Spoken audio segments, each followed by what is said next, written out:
la possibilité qui vous permet d'améliorer ou de mettre en place des cas d'utilisation qui n'étaient pas possibles. Donc il y a un grand engouement aujourd'hui pour l'IA générative.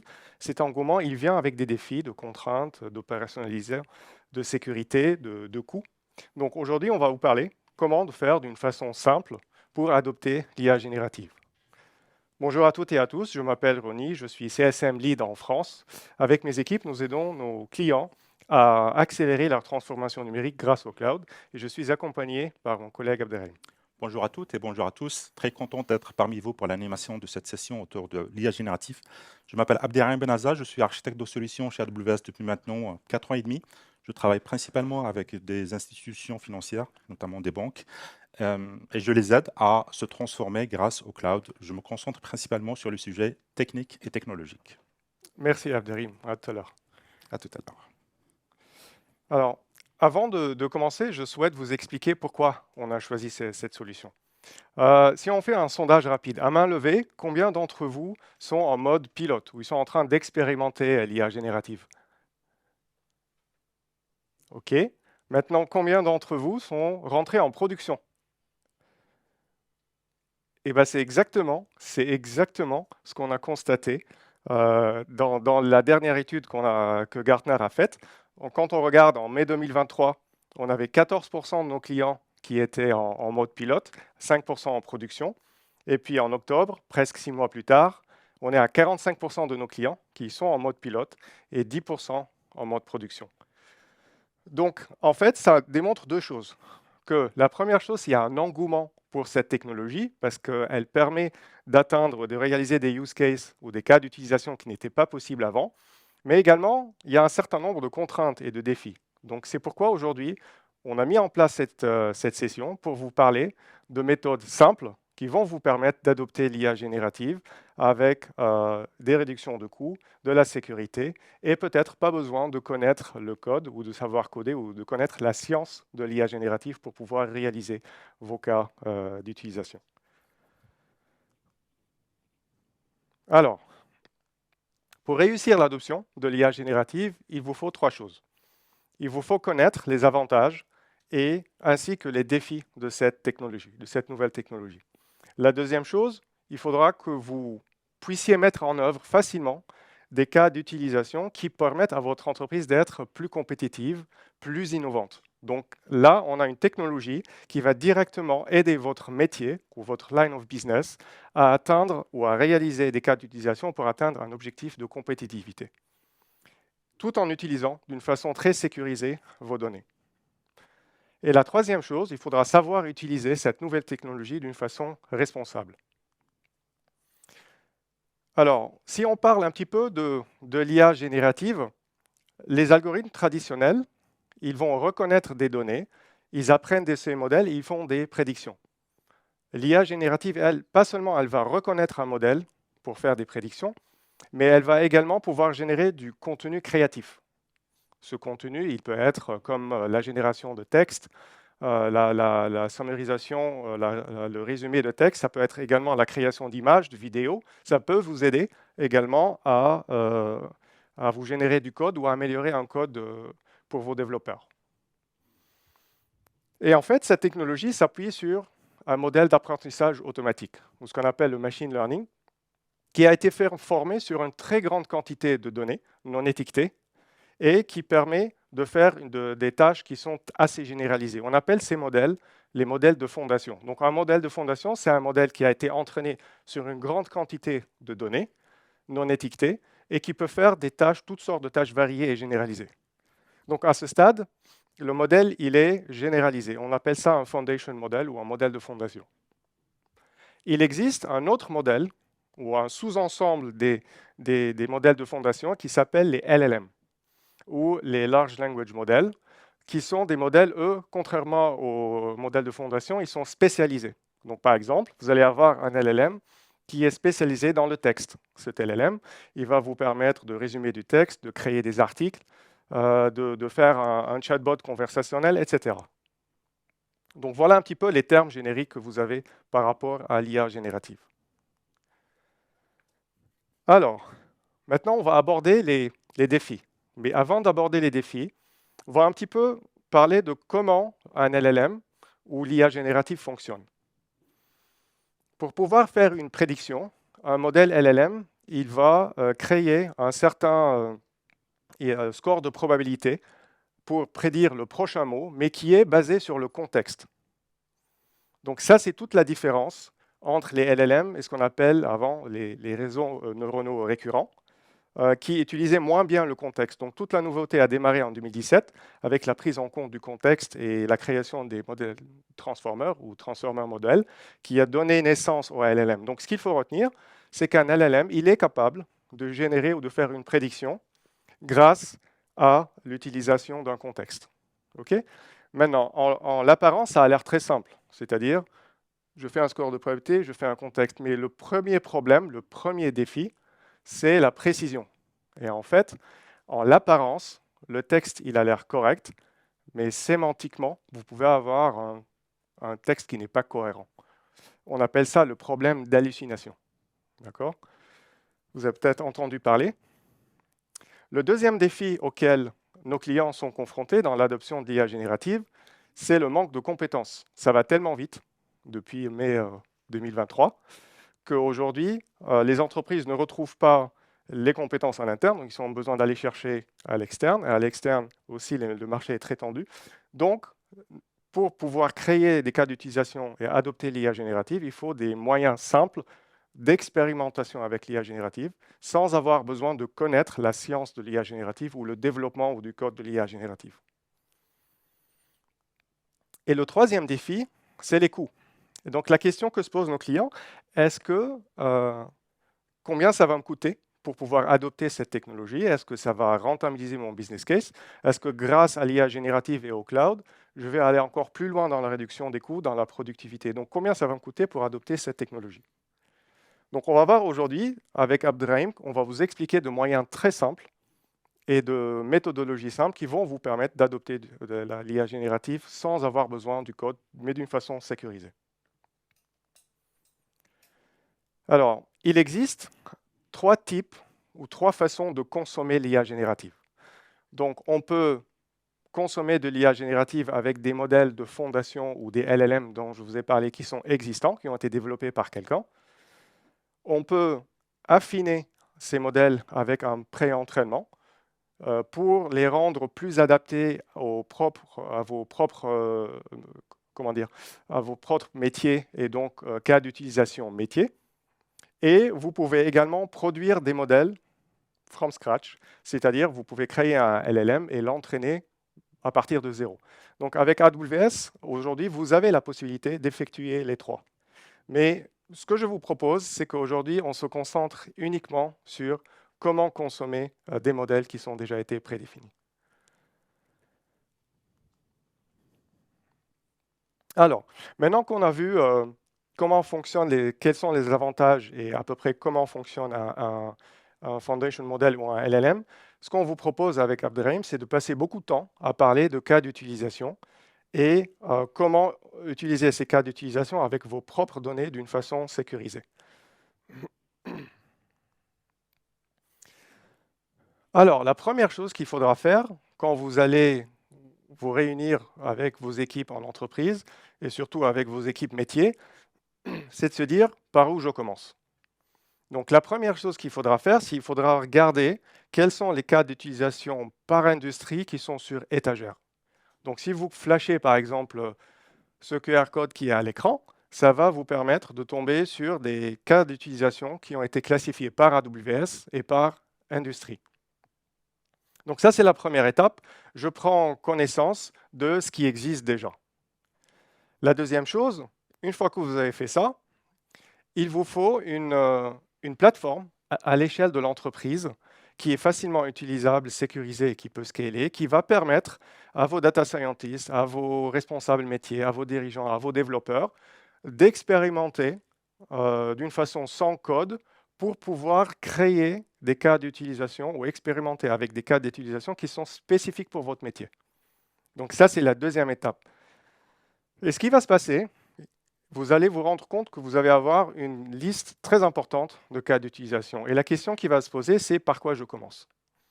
Donc, ce que nous vous conseillons, c'est essayer de cibler les cas d'utilisation qui ont la valeur la plus importante ou l'impact le plus important pour votre entreprise, mais qui sont très simples à implémenter. Ça va vous permettre de réduire votre probabilité d'échec et ça va vous augmenter votre probabilité de succès. Donc très important. Donc si je résume, 1, regardez les cas d'utilisation qui sont déjà existants. 2, mettez à disposition une plateforme simple pour expérimenter. Et 3, choisissez les cas d'utilisation qui ont une forte valeur pour votre entreprise et très facile à mettre en œuvre.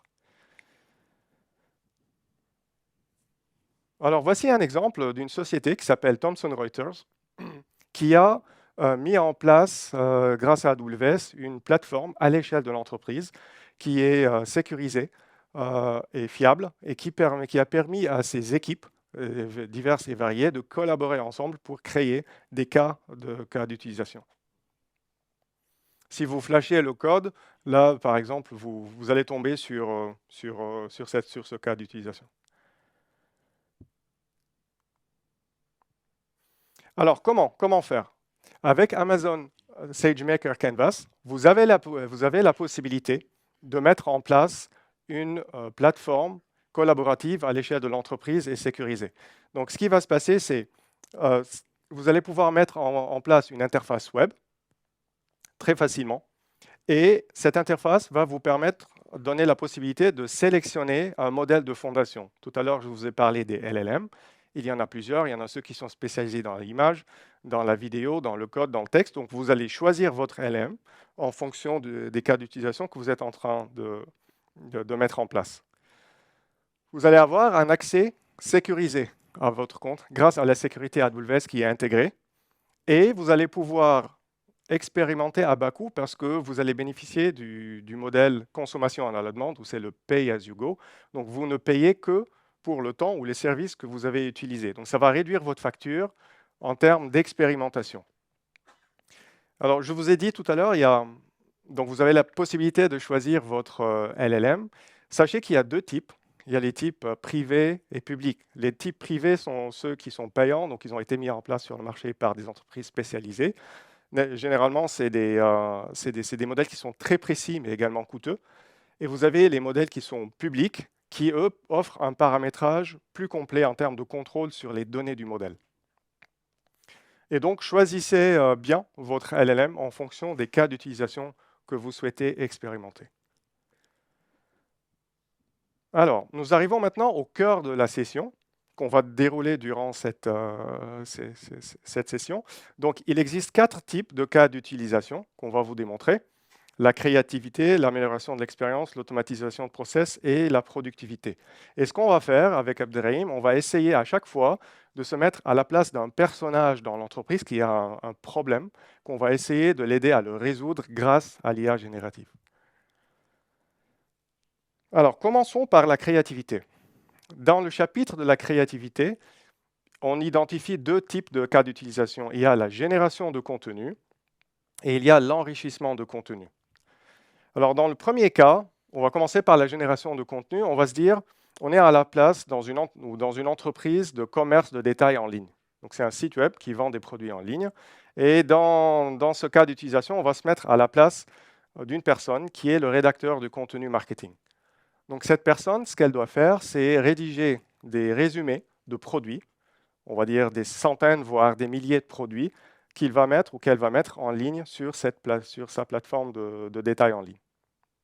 Et donc, avec l'IA générative, donc faire ça à la main, ça prend énormément de temps, ce n'est pas productif. Et donc, grâce à l'IA générative, cette personne, elle va pouvoir donner des instructions avec du prompt engineering. Donc, elle va pouvoir envoyer une requête.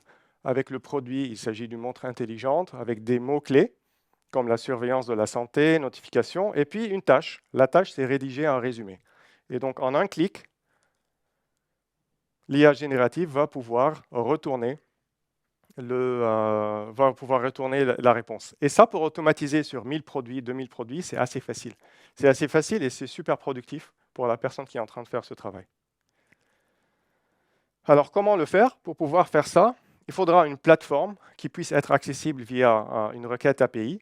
Et cette plateforme doit pouvoir donner la possibilité de choisir le modèle de fondation. Et donc là, dans ce cas, c'est du texte, donc il nous faut un LLM texte qui nous permet de faire ce travail et qui va retourner une réponse. Mais encore une fois, il ne faut pas oublier, c'est super important, il faut que l'accès soit sécurisé. Chez AWS, vous pouvez faire cette tâche avec Amazon Bedrock.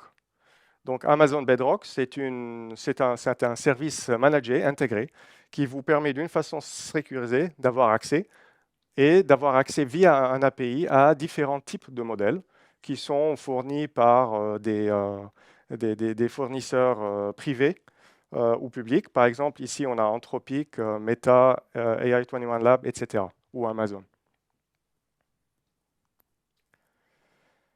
Alors, la sécurité, c'est une question très, très importante qui tient à cœur pour AWS. Et nos clients nous demandent beaucoup comment est-ce que mes données vont être sécurisées.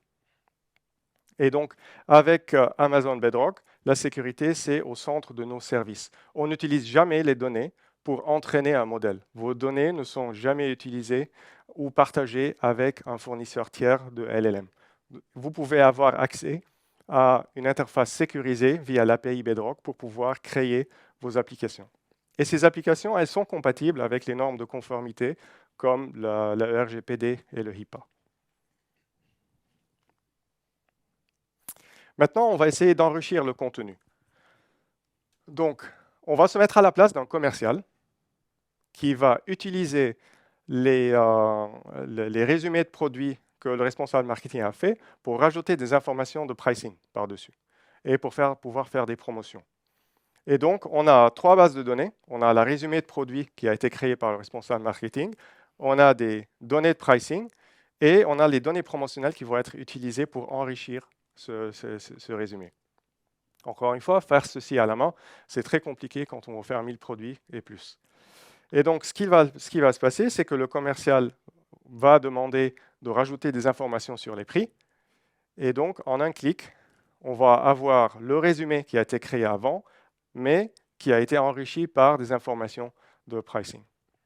Et si on veut encore aller un peu plus loin dans l'automatisation, et donc envoyer un mail promotionnel au client, bah pareil, en un clic, on peut créer un email de génération de demande qui va être envoyé au client. Voilà. Donc, c'est très productif, c'est tangiblement assez matérialisé et ça vous permet de bénéficier d'une façon très rapide de la puissance de l'IA générative. Maintenant, comment mettre en place ces 2 cas d'utilisation de façon encore plus simple? On a Amazon Q. Donc Amazon Q, il va vous permettre d'avoir des réponses assez rapides en langage naturel. Donc c'est d'une façon conversationnelle, c'est en mode chatbot où vous demandez à Amazon Q de faire des tâches telles que les 2 use cases que je vous ai présentés pour pouvoir générer du contenu, faire du résumé, faire de la conversationnelle, etc. Et Amazon Q, il vient sous 4 versions différentes. Vous avez Amazon Q, votre expert AWS, qui va vous permettre de construire sur AWS. Donc vous allez, avec Amazon Q sur AWS, explorer quels sont les services AWS. Il va vous donner des conseils en architecture, des conseils en sécurité. C'est votre référent pour construire sur AWS. Avec Amazon Q for Business, ça devient intéressant parce que ça va vous permettre de devenir votre expert métier. Donc, Amazon Q for Business va s'interconnecter avec vos propres bases de données de l'entreprise pour vous permettre d'avoir des réponses qui sont customisées par rapport avec votre métier. Il le fait parce qu'il a 40 types de connecteurs, donc qui peuvent se connecter à différents types de bases de données et donc vous fournir la meilleure réponse la plus précise par rapport à votre métier. Vous pouvez également utiliser Amazon Q for QuickSight. Avec QuickSight, qui est votre expert business intelligence, avec le langage naturel, vous pouvez lui demander de vous créer des dashboards et des rapports. Par exemple, donnez-moi les rapports sur les derniers mois sur le produit X et le territoire Y. Et donc, en langage naturel, vous allez créer des dashboards business intelligence d'une façon très simple et très rapide. Et la 4e, c'est Amazon Q for Connect.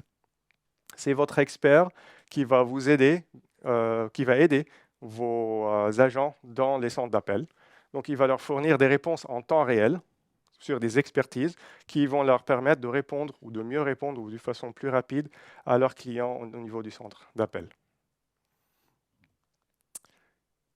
Alors, ici s'achève la première partie. Je vais maintenant passer la main à Abderrahim pour vous parler comment améliorer l'expérience client. Merci, merci Ronnie. Donc, comme on a vu avec Ronnie, l'IA générative peut être utilisée dans plusieurs industries, sur plusieurs secteurs et surtout pour plusieurs cas d'usage. On l'a vu comment ça peut être utilisé pour améliorer la créativité. Nous allons, durant le reste de cette session, explorer d'autres cas d'usage et on va donc commencer par voir comment l'IA générative peut être utilisée pour améliorer l'expérience client. Et pour le faire, nous allons nous concentrer sur deux cas d'usage en particulier. Le premier, ça va être l'utilisation des chatbots intelligents et le second, ça va être l'amélioration de l'expérience client sur les centres d'appel intelligents. Alors, quand on regarde la courbe d'adoption de l'IA générative, on voit que les chatbots ont joué un rôle très important dans la popularisation de cette nouvelle technologie. Regardons maintenant comment on peut utiliser les chatbots dans le cadre d'une entreprise pour répondre à un besoin réel et pour améliorer l'expérience client. Nous allons nous mettre dans un scénario où on est, on va dire, une entreprise commerciale qui vend des téléphones, des montres connectées, et qui met en place justement un chatbot avec de l'IA générative pour faire du support après-vente auprès de ses clients. Donc, une fois cette solution mise en place, nous allons regarder un exemple de questions que le client peut poser.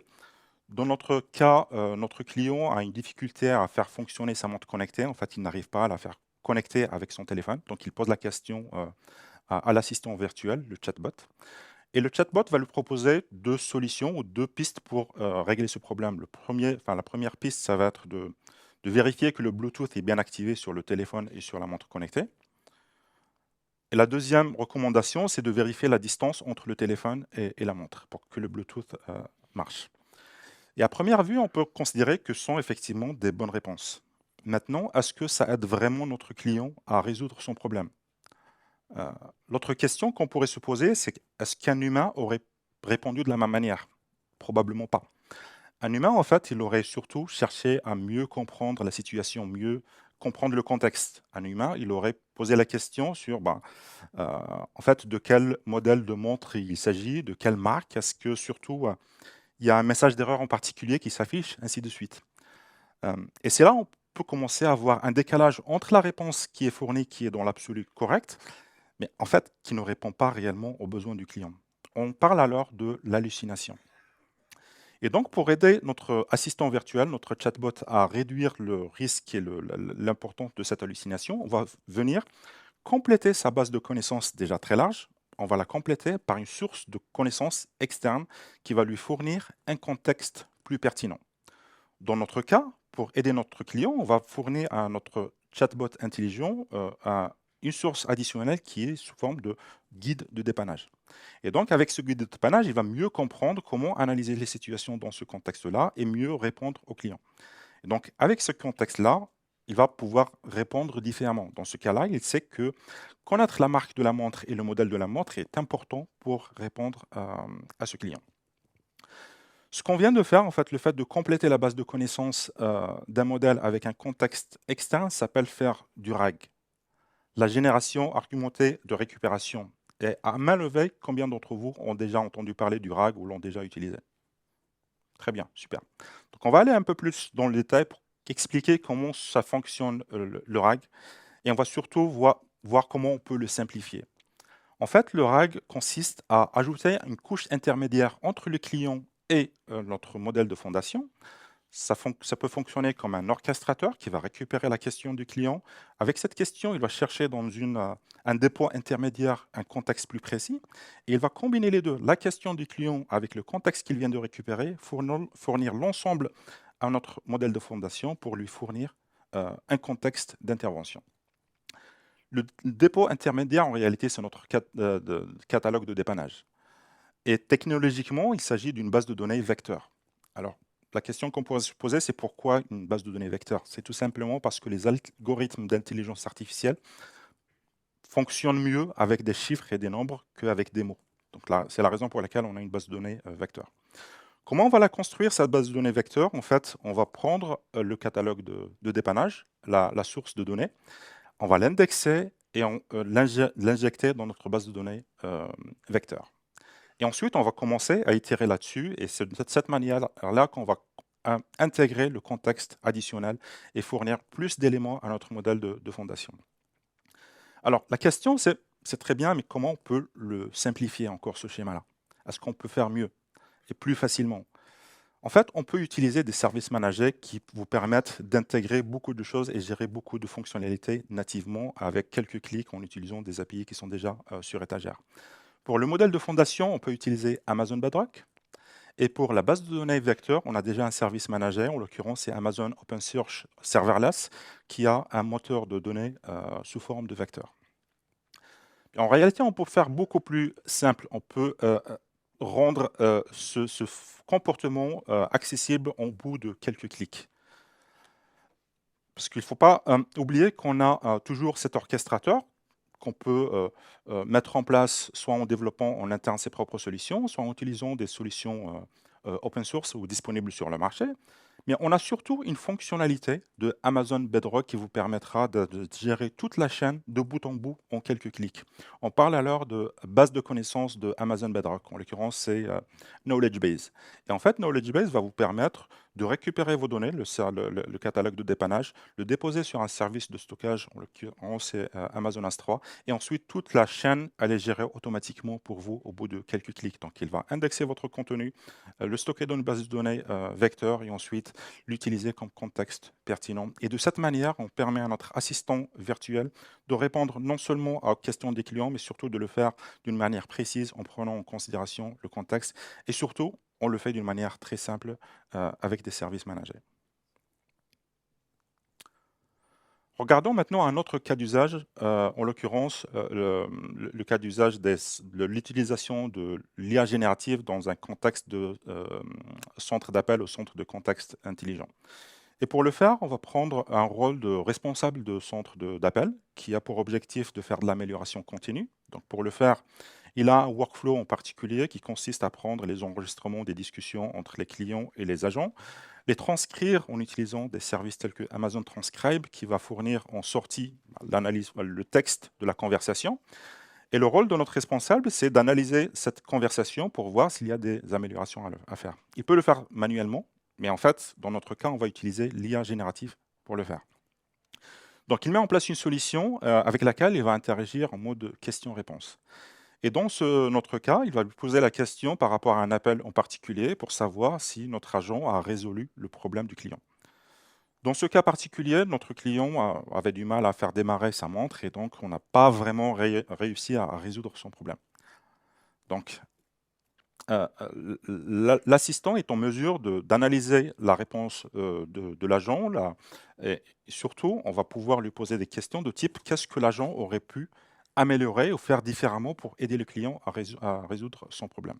Et donc là, il va s'appuyer sur une base de connaissances, peut-être des centaines ou des milliers de conversations enregistrées, pour proposer des pistes d'amélioration. En l'occurrence, il fallait donner plus de détails, plus de précision sur le mode de dépannage pour aider ce client.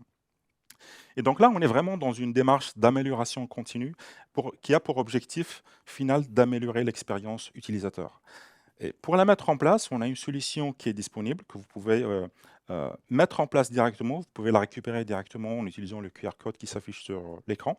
Et en fait, elle va reprendre le même workflow qu'on a vu tout à l'heure. Donc, on prend les enregistrements qui sont transcrits en texte avec Amazon Transcribe.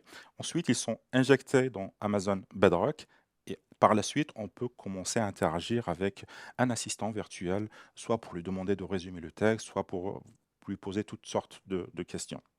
L'avantage de cette solution, c'est qu'elle est vraiment fournie en mode kit que vous pouvez déployer avec l'infrastructure as code et donc vous pouvez la déployer très facilement et très rapidement. Il faut rappeler que dans ce contexte-là, on essaie de faire de l'amélioration continue. Mais en fait, tout le monde est gagnant dans ce contexte-là parce que le responsable de centre d'appel, il gagne en productivité, il n'a pas à analyser le texte lui-même.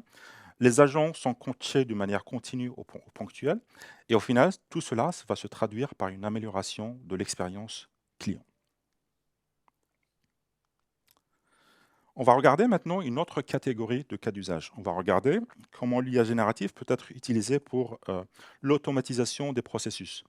Et on va regarder en particulier comment l'IA générative peut être utilisée pour résoudre des problèmes plus ou moins complexes et aussi comment faire du traitement de documents d'une manière automatisée. Pour le premier scénario, le traitement des problèmes complexes, on va se mettre dans un rôle d'un trader qui a pour objectif d'acheter et de vendre des actions. Ce trader a à disposition une intelligence artificielle avec laquelle il peut interagir en mode question-réponse. Donc vraiment un chatbot. Et donc il peut lui poser des questions très simples, très génériques, de type comment je peux investir en actions. Et notre chatbot est capable de répondre à des réponses génériques. Mais notre trader, il peut poser des questions beaucoup plus pointues. Il peut surtout faire des demandes très particulières. En l'occurrence, notre trader, il demande à Chatbot de lui envoyer un email de notification quand le prix d'une telle action descend au-dessous de 100 euros. Et donc ça, c'est vraiment une tâche complexe à laquelle notre chatbot est incapable de répondre. Il est incapable de répondre parce que déjà, il n'a pas accès à Internet, il ne connaît pas le cours en temps réel, le cours de l'action en temps réel. Il ne sait peut-être pas comparer les prix, mais il ne sait surtout pas envoyer des emails de notification. Donc, comment on va faire pour aider notre chatbot à résoudre ou à répondre à ce type de problème?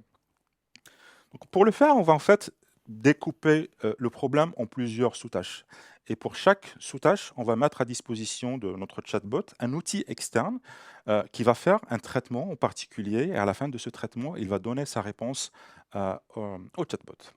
Donc, en l'occurrence, on a 3 actions. Récupérer le prix de l'action, comparer le prix d'action avec le montant qui est spécifié, et enfin, envoyer un email de notification.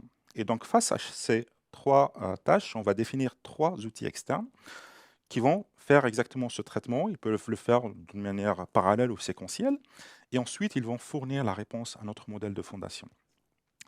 Et ça, en fait, ça nous rappelle ce qu'on a fait juste avant. En fait, on fait du RAG. Quelque part, on a une couche intermédiaire, un orchestrateur, qui va prendre la réponse du client, la découper en sous-tâches, et ensuite, pour chaque tâche, il va faire appel à un outil ou un service externe. Et en fait, il va combiner la réponse de ces 3 outils, dans notre cas. Ça va lui permettre de créer un contexte, et avec ce contexte, il va compléter la question du client et fournir tout ça au modèle de fondation. La question, c'est comment on peut faire encore plus simple. En fait, cette solution existe déjà et s'appelle les agents pour Amazon Bedrock. En fait, ça fait exactement pour ça. Ça vous permet de créer des tâches et des sous-tâches que vous pouvez orchestrer pour traiter plusieurs actions qui ne sont pas traitées directement par le modèle de fondation. Et donc, les actions externes peuvent être codées ou programmées avec des services de cloud de type serverless comme Lambda. Et donc, nos agents d'Amazon Bedrock vont travailler comme un orchestrateur qui vont piloter l'ensemble des tâches et fournir finalement la réponse finale à notre client. Et donc là aussi, on voit qu'il y a moyen de le faire d'une manière très simplifiée pour l'automatiser, l'industrialiser et le mettre en place à l'échelle. On va regarder maintenant un autre cas d'usage, toujours dans la catégorie d'automatisation des process. On va regarder le traitement des documents d'une manière automatisée. Et pour le faire, on va se mettre dans un rôle d'un examinateur de demande de prêt hypothécaire qui reçoit des dossiers des clients pour demander de prêt. Un dossier va contenir des documents classiques de type les relevés bancaires, les fiches de paie, entre autres. Et donc, notre examinateur va regarder ces documents, il va les analyser, éventuellement, il va les scanner pour récupérer des documents, enfin des informations pertinentes, il va faire de l'OCR. Et ensuite, il va faire un traitement post-scan pour voir comment il traite le reste de ces données pour enfin prendre sa décision finale. Et en fait, ce qu'on constate, c'est que notre examinateur il va passer beaucoup de temps sur cette dernière partie de post-traitement.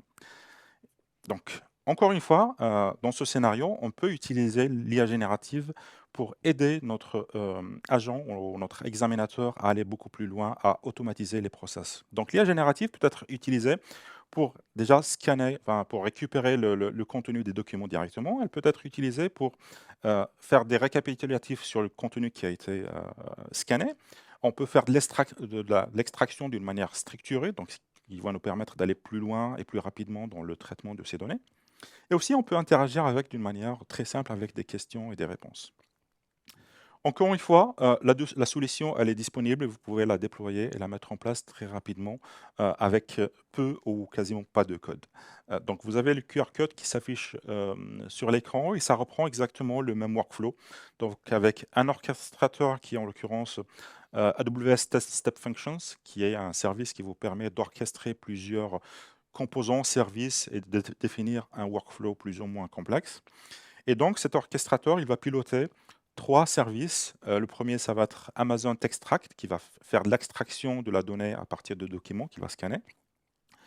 On va utiliser Amazon OpenSearch avec sa base de données vectorielle, parce qu'en fait, on a besoin de faire du RAG.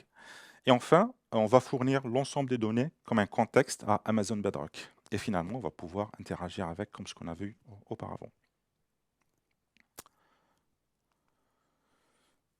On va regarder maintenant une autre catégorie et un autre type de cas d'usage. On va regarder comment on peut améliorer la productivité, et je pense notamment à la productivité des développeurs.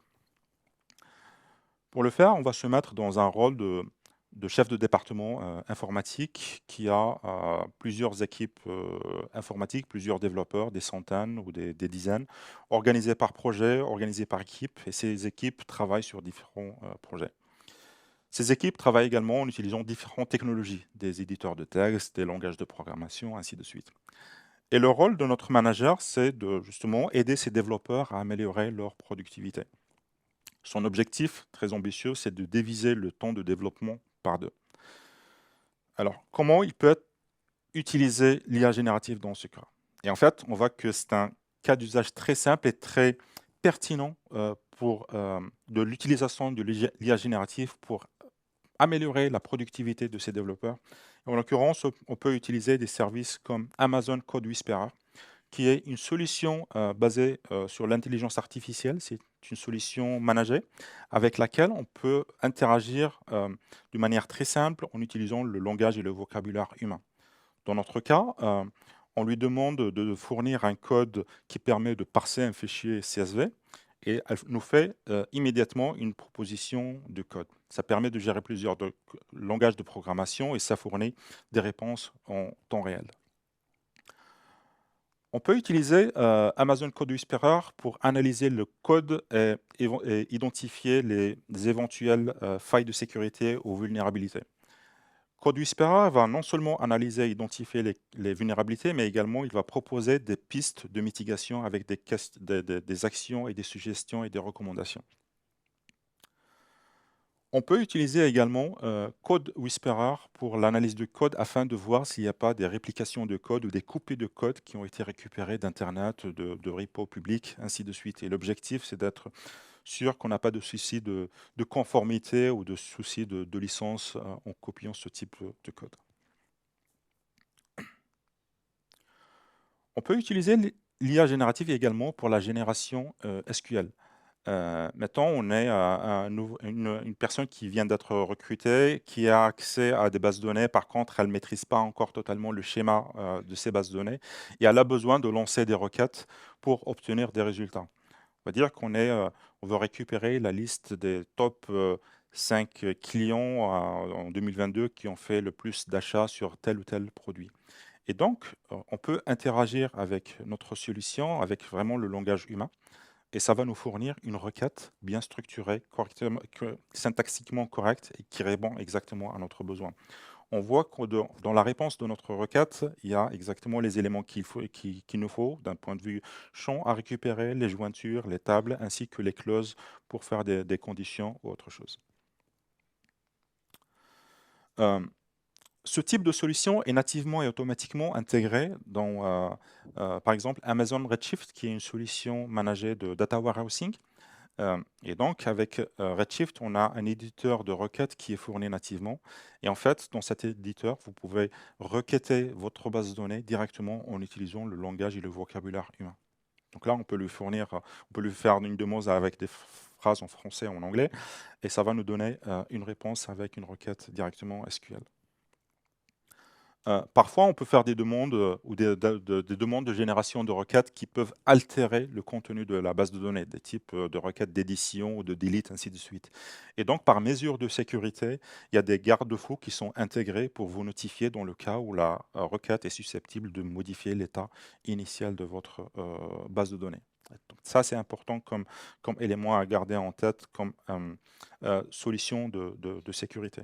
Donc là, ce qu'on voit, c'est que vraiment, avec quasiment pas de code, on est capable d'interagir sans forcément être un spécialiste ou un expert du SQL. On est capable d'interagir et de lancer des requêtes plus ou moins complexes. Donc voilà, avec Renier, on vous a montré plusieurs cas d'usage, plusieurs catégories où on voit que l'IA générative peut apporter une vraie valeur ajoutée. On a parlé de l'amélioration de la productivité, l'amélioration de l'expérience client, l'automatisation des process, mais également l'amélioration de la productivité. Ce qui est clair, c'est que cette liste n'est absolument pas exhaustive. Vous avez certainement d'autres cas d'usage en tête, et si c'est le cas, n'hésitez pas à venir nous en parler juste après la fin de cette session. On se fera plaisir d'en parler avec vous. Je vous ai mis également un QR code qui vous permettra de récupérer les solutions qu'on a mis juste avant. Donc, c'est vraiment un catalogue ou une librairie de solutions que vous pouvez soit déployer directement si elle répond à votre besoin, soit vous l'approprier et l'adapter en fonction de votre besoin. Pour revenir aux sections principales de notre session, donc on a parlé au début des avantages de l'IA générative, on a parlé ensuite de plusieurs cas d'usage et des scénarios d'utilisation. On va regarder maintenant l'importance de l'utilisation de l'IA générative d'une manière responsable. En fait, ce qui est clair pour tout le monde, c'est que l'IA générative va révolutionner plusieurs industries, plusieurs secteurs d'activité. Ça va peut-être même révolutionner notre vie tout court sur les prochaines années. Donc, c'est très important de l'utiliser d'une manière sécurisée et surtout responsable. Maintenant, la question de ce que c'est qu'une IA vraiment responsable reste encore à définir parce que c'est un débat qui est toujours en cours et je pense qu'on n'est pas encore au clair comment on va la définir et surtout parce que l'IA générative est en constante évolution. Ce qui est clair, c'est que de notre côté, on définit l'IA générative, ou en tout cas, voilà, l'IA générative responsable autour de 6 axes. Tout d'abord, elle doit être respecter des principes d'équité et d'explicabilité. Elle doit être robuste et respecter les principes de sécurité et de confidentialité. Il faut qu'elle soit facilement gouvernable et surtout, on doit s'assurer de sa transparence. Ce qui est clair, c'est que cette définition, en tout cas autour de ces axes, c'est notre définition à l'heure actuelle. On va probablement itérer là-dessus pour la faire évoluer, pour la changer en fonction de comment cette nouvelle technologie va évoluer au cours des prochaines années. Ce qui est important aussi, c'est de savoir que Amazon et AWS a toujours intégré cette démarche d'IA responsable dans notre approche. On le voit notamment sur les modèles de fondation Titan, qui intègrent par défaut des garde-fous qui permettent, qui interdisent en tout cas l'insertion de contenu à caractère haineux, raciste ou autre. On peut penser également à d'autres solutions comme Amazon Comprehend, qui a cette capacité à analyser un contenu pour faire de la modération, par exemple. Donc, on peut combiner plusieurs solutions pour s'assurer qu'en fait, les réponses de l'IA générative restent dans le cadre qui est autorisé, qui est responsable et respecte les principes et la politique de l'entreprise. Pour conclure et pour vous donner quelques éléments à retenir, je pense que c'est clair pour tout le monde que le cloud est un vrai accélérateur de la transformation et de la modernisation, mais c'est encore plus vrai dans le cas de l'adoption de l'IA générative. Donc, avec les scénarios qu'on vient de vous partager avec Ronnie, on voit clairement que le cloud peut être vraiment un accélérateur de l'adoption de l'IA générative avec des solutions que vous pouvez déployer facilement et rapidement avec peu ou pas de code d'une manière peu coûteuse et d'une manière très efficace. Ce qu'on a vu également, c'est que en fait, l'adoption de l'IA générative n'est pas seulement une question technique ou technologique, il y a d'autres dimensions à prendre en considération, notamment la sécurité, mais également et surtout comment utiliser l'IA générative d'une manière responsable. Bien sûr, comme tout projet de transformation ou d'adoption de nouvelles technologies, la formation des collaborateurs est un élément clé. Donc, c'est le point de départ de toute transformation. Il faut toujours commencer par les people et par les ressources humaines. Et puis enfin, comme je le disais, on vous a partagé un certain nombre de cas d'usage. N'hésitez pas à les regarder, à vous les approprier si ça correspond à votre besoin. Si vous en avez d'autres en tête, on sera très content d'en parler avec vous pour voir comment on peut vous accompagner ou vous aider là-dessus. Ce slide-là, je vous le partage surtout pour répondre à la question de la formation. Donc, on met à votre disposition une plateforme skillsbuilder.aws qui met à disposition des centaines de cours qui vous permettent d'adopter le cloud, d'adopter l'IA générative et d'adopter cette nouvelle technologie qui vous permettra de transformer vos besoins, enfin, votre entreprise et répondre aux besoins de vos clients.